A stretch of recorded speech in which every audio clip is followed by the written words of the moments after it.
Actually कि वो मेरे पति हैं। वो मैं नाम लूँ, ना लूँ, इस सच्चाई को कोई मैंने अगर अपमान किया तो क्यों किया? हाँ, मैं देखिए बोलने में बिलीव नहीं करती हूँ क्योंकि मैं देखती हूँ कि बहुत लोग बोलते हैं हाँ, और फिर चुनाव खत्म होते ही अब वो मामला क्या था नहीं था वो अब काराकाट विधानसभा चुनाव 2025 को लेकर के पवन सिंह ज्योतिषी के बीच में बहुत ज़्यादा दंगा फसाद विवाद चल रहा है। इसके बीच में अब पड़ गई है भोजपुरी की शेरनी अक्षरा सिंह साइड ले रही है पवन सिंह के धर्मपत्नी ज्योतिषी के।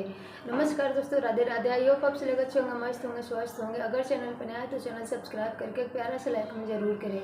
बहुत लोग के कहना है, जो पवन सिंह के चाहने वाले हैं उनका कहना है कि सिर्फ और सिर्फ ज्योतिषी अपने पति के नाम यानी पवन सिंह के नाम लेकर के वो यूज कर रही है, उसी से बस उसका कुछ वोट आ जाएगा।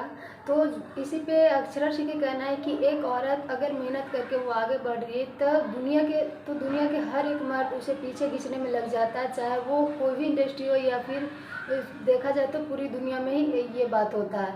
और अक्षरा सिंह का कहना है कि पवन सिंह की हरकत मुझे बहुत ही अच्छी तरह से पता है। वो कभी नहीं चाहेंगे कि ज्योतिषी चुनाव लड़े, वो भी पवन सिंह के खिलाफ में। तो सब की मिली भक्ति जो भी हो रहा है, ये सब जितने विरोध हो रहे हैं, विवाद हो रहे हैं, सारे के सारे पवन सिंह के प्लान ही हैं। और जो भी उनके चाहने वाले हैं सब ज्योतिषी को ट्रोल करने में लगे हुए हैं। अक्षरा सिंह का कहना है कि जिस दिन ज्योतिषी और पवन सिंह की शादी हुई थी उसके बाद से मैं अपना कदम पीछे हटा ली थी, क्योंकि वहाँ भी एक औरत के सवाल था और आज भी एक औरत के सवाल है। तो मैं आज ज्योतिषी के सपोर्ट ज़रूर करूँगी, क्योंकि वो मुझे चाहे जितना भी गलत समझे, जितना भी गलत बोले, लेकिन अक्षरा सिंह का कहना है कि ज्योति भी एक औरत है और मैं भी एक औरत हूँ, तो उनका साथ लेना मेरा फ़र्ज़ बनता और मैं हमेशा उनके साथ खड़ी रहूँगी। अगर ऐसा मौका मिला तो मैं ज्योतिषी के चुनाव प्रचार भी करने जाऊँगी। वैसे अपना राय ज़रूर दीजिएगा।